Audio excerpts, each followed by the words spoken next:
ہے اور 3 جنوری کو زمین کے قریب ترین ہوتا ہے. اب ہم یہ کہتے ہیں کہ وہ سورج قریب آیا جس کی وجہ سے فاصلہ کم ہوا, اور سائنس کہتی نہیں, سورج اپنی جگہ پہ تھا, زمین گھوم کے قریب گئی ہے. اب چونکہ وہ کہتے ہیں کہ زمین سورج کے گرد گھومتی ہے تو یہ زمین جو ہے سورج کے قریب آتی ہے اور زمین ہی جو ہے وہ سورج سے دور جاتی ہے, اس وجہ سے یہ معاملہ ہوتا ہے. ہم کہتے ہیں نہیں, وہ سورج کی حرکت ہے, سورج جو ہے وہ مغرب سے مشرق حرکت کرتا ہے اور 1 سال میں پورا کرتا ہے, اور یہ سورج کی حرکت ہے کہ وہ زمین کے قریب آیا یا زمین سے دور گیا. اب یہ جو سورج کیا زمین کے قریب آتا ہے کہ نہیں آتا, اس پہ تو اتفاق ہے ہمارا, یعنی دونوں کا درمیانی فاصلہ کم ہوتا ہے, کہ سورج اور زمین کے درمیان فاصلہ کم بھی ہوتا ہے اور زیادہ بھی ہوتا ہے. اب یہ دیکھنا ہے کہ کیا سورج جو ہے وہ زمین کو کھینچتا ہے کہ نہیں کھینچتا. تو اس کے اوپر امام اہل سنت نے جو ایک پوائنٹ بتایا تھا, یہاں پہ پہلے تھوڑی سی شکل بنا لیتے ہیں جو کل بھی بنائی تھی ہم نے. درمیان میں سورج اور یہاں پہ پہلے میں نے آپ کو بتایا تھا یہ زمین سائنس کے مطابق اور یہ زمین سائنس کے مطابق, یعنی کہہ لیں کہ جب ہمارے پاس 3 جولائی آئے گا تو سب سے زیادہ فاصلہ تقریباً 15 کروڑ اور 20 لاکھ ہو جاتا ہے تقریباً. اور یہ فاصلے ایگزیکٹ کتنے ہوتے ہیں وہ آپ نوٹس کھولیں گے تو ساتھ والے صفحے کے اوپر ہر سال کے تاریخ ٹائم وہ فاصلے وہاں پہ آپ کو دیے ہوئے, وہ اسی وجہ سے دیے تھے کہ آپ کو بتایا جائے کہ یہ سائنسی حقائق ہیں. پھر جب یہاں پہ کیا آئے گا 3 جنوری آئے گی تو پھر کیا ہوگا, قریب ترین ہوگا, یعنی 14 کروڑ 70 لاکھ تقریباً کلومیٹرز, یعنی تقریباً زمین جو ہے وہ سورج کے قریب ترین ہو جاتی ہے. کن دن, یعنی یہ فاصلہ کم ہو جاتا ہے, تقریباً 50 لاکھ کلومیٹر جو ہے یہ فاصلہ فرق پڑ جاتا ہے. اب سائنس یہ کہتی ہے کہ یہ زمین جو سورج کے گرد گھوم رہی ہے اس کی وجہ یہ ہے کہ سورج کی مقدار مادہ بہت زیادہ ہے, یہ 13 لاکھ گنا بڑا ہے, اور زمین کے سورج کے گرد گھومنے کی وجہ ہی یہ ہے کہ سورج کی مقدار مادہ زیادہ ہے اور وہ زمین کو اپنی طرف کھینچ رہا ہے.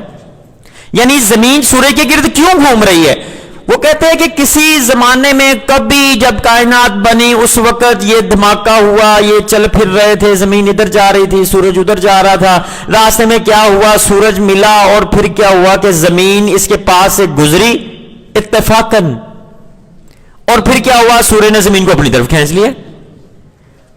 اب وہ کھینچ رہی, وہ کھینچا تو وہ اب زمین کھینچی نہیں, وہ پوری نہیں کھینچی, اس نے کیا کیا, زمین نے اس کے گرد گھومنا شروع کر دیا سورج کے گرد. اب بڑے وہ انداز سے سسٹمیٹک طریقے کے ساتھ جو ہے وہ زمین سورج کے گرد بس گھوم رہی ہے.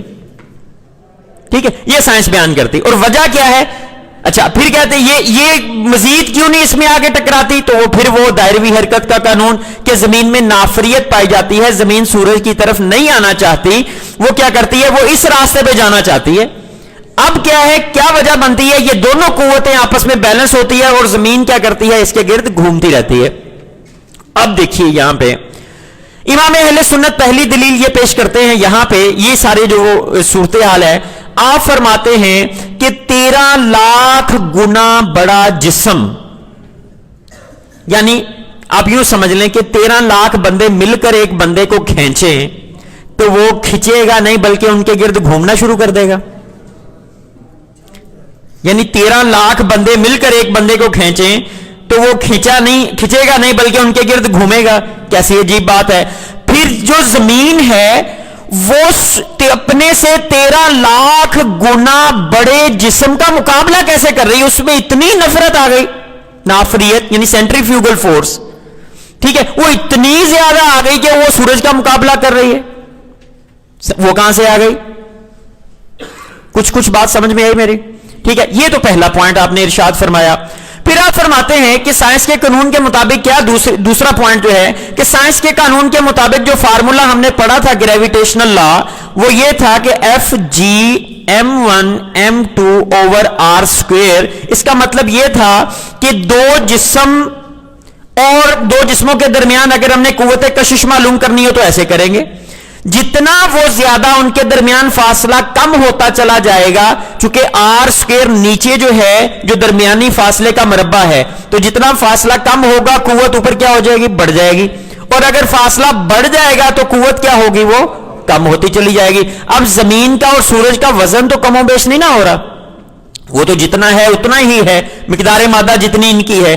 تو اب کیا ہے، یہ دونوں ایک دوسرے کو کھینچ رہے ہیں، تو اب کیا ہوگا کہ جب زمین قریب ترین آئے گی تو قوت کشش کیا ہو جانے چاہیے؟ زیادہ۔ تو سب سے زیادہ قریب کب آئے گی؟ 3 جنوری کو 14 کروڑ 70 لاکھ۔ تو جب سب سے زیادہ قریب ترین آئے گی تو اس وقت قوت کشش سورج کی زمین کے اوپر کیا ہوگی؟ سب سے زیادہ۔ اور جب یہ سب سے زیادہ دور ہوگی زمین، وہ 15 کروڑ 20 لاکھ پہ، تو جب سب سے زیادہ دور ہوگی تو فاصلہ بڑھ گیا۔ جب فاصلہ بڑھے گا تو ان دونوں کے درمیان قوت کیا ہو جائے گی؟ وہ کم سے کم ہو جائے گی۔ اس کا مطلب کیا ہوا کہ 3 جولائی کو ان دونوں کے درمیان، زمین اور سورج کے درمیان قوت کشش کیا ہوگی؟ کم ترین ہوگی۔ اور سب سے زیادہ کب ہوگی؟ یعنی سب سے زیادہ سورج جو ہے وہ یہاں پہ 3 جنوری کو کھینچ رہا ہوگا طاقت کے ساتھ۔ تو امام اہل سنت ارشاد فرماتے ہیں کہ زمین جو کہ 13 لاکھ گنا چھوٹا جسم ہے، اس کو سورج نے کھینچنا شروع کیا کھینچ کے 50 لاکھ کلومیٹر قریب کر لیا زمین کو۔ توجہ ہے سب کی؟ ٹھیک ہے۔ اب جب قریب کر لیا، جب قوت کشش سب سے زیادہ پاورفل طریقے سے سورج نے اس کو گھیرا ہوا تھا زمین کو، اور قریب بھی کر لیا ہوا تھا، اس وقت کیا کیا زمین نے؟ 3 جنوری کے بعد اس سورج کی طاقت کے اوپر جو سب سے زیادہ طاقت اس وقت بن چکی ہوئی تھی، اس کو چھڑایا اپنے آپ کو، اور پھر سورج سے بھاگ کر 50 لاکھ کلومیٹر دور چلے گئی اگلے 6 مہینوں میں۔ سمجھ میں آئی بات؟ یعنی اس وقت جب سورج سب سے زیادہ طاقت کے ساتھ اس کو کھینچ رہا تھا، اس لمحے وہ کیا ہوا؟ پھر وہ سورج سے اس کی طاقت سے نکلتی ہے اور پھر جو ہے وہ دور چلی جاتی ہے، پھر قریب آ جاتا سورج کھینچتا، پھر یہاں پہ تو کہتے ہیں لگتا ہے کہ سورج کو کھانا وغیرہ جو ہے وہ کافی ملتا ہے۔ کب تک؟ 3 جولائی سے لے کر 3 جنوری تک اس میں طاقت زیادہ آ جاتی ہے، وہ زمین کو کھینچتا رہتا ہے، پھر پتہ نہیں اس کو کھانا وغیرہ جو ہے وہ نہیں ملتا، وہ بیچارہ بھوکا کمزور پڑ جاتا ہے، اور زمین کو موقع مل جاتا ہے اس کے چنگل سے وہ بھاگ جاتی ہے اور 50 لاکھ کلومیٹر دور، شاید ایسا ہو۔ لیکن وہ فرماتے ہیں کہ یہ بھی بات ہم اس وقت کرتے جب دونوں جسم ایک جیسے ہوتے، دونوں کی طاقت ایک جیسی ہوتی، تو چلے کہتے ہیں کہ آدھے دائرے میں ایک جو ہے وہ حاوی رہتا ہے، باقی آدھے دائرے میں دوسرا رہتا ہے، پھر اس میں طاقت آ جاتی ہے، وہ ذرا ریسٹ کر لیتا ہے، پھر وہ یعنی غلبہ، پھر دوسرا کے غلبہ، یعنی ایک غالب ایک مغلوب، اس طرح صورتحال چلتی رہتی ہے اور یوں دائرہ بنا رہتا ہے۔ لیکن ایک جسم جو 13 لاکھ گنا بڑا ہے، وہ بھلا کیسے اس طرح جو ہے نا وہ یہ سلسلہ بن سکتا ہے؟ تو ہونا کیا چاہیے تھا؟ پہلے ہی دن جب سورج نے زمین کو اپنی طرف کھینچا تھا، اسی لمحے اس کو ٹکرا جانا چاہیے تھا، کس کے ساتھ؟ سورج کے ساتھ، اور یہ چیز سلسلہ ہونا ہی نہیں چاہیے تھا۔ یہ تو ہو گیا دوسرا پوائنٹ۔ تیسرا پوائنٹ کیا تھا؟ کسی کو یاد ہو؟ چاند والی تو بات ہی نہیں کی ابھی۔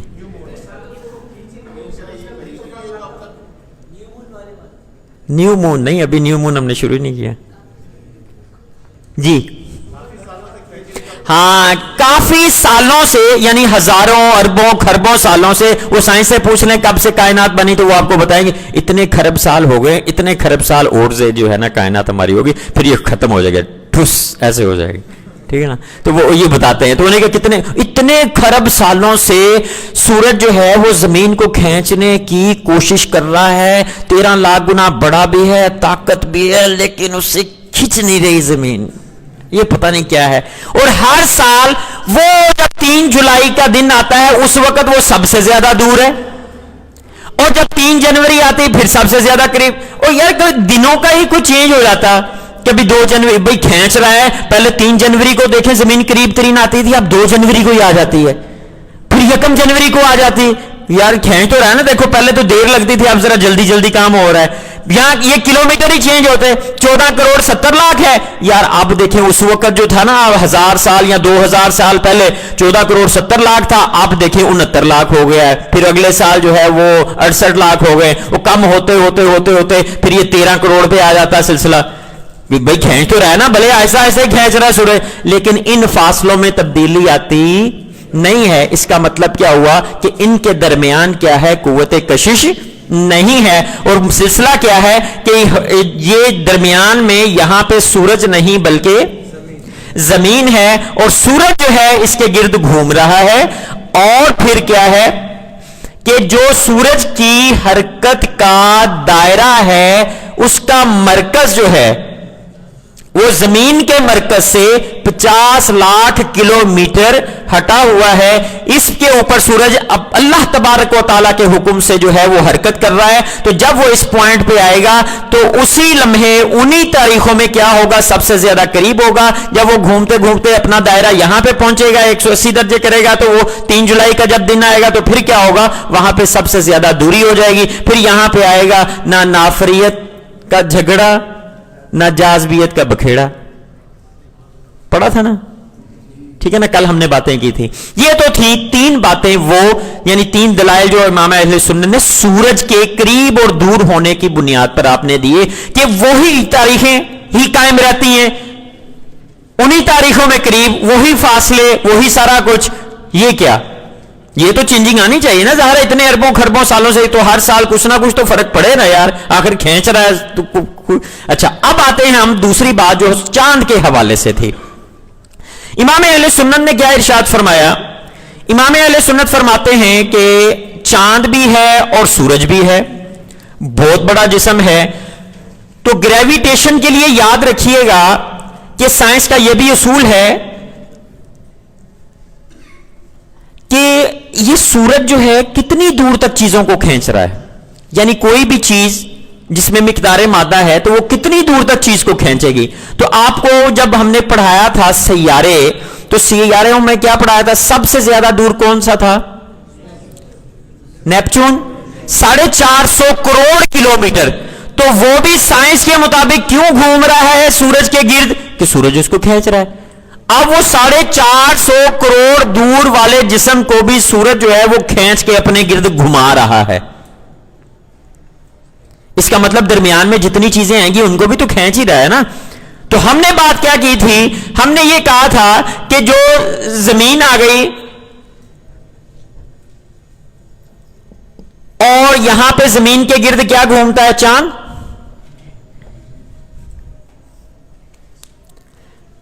اور یہ سورج آ گیا ہمارا.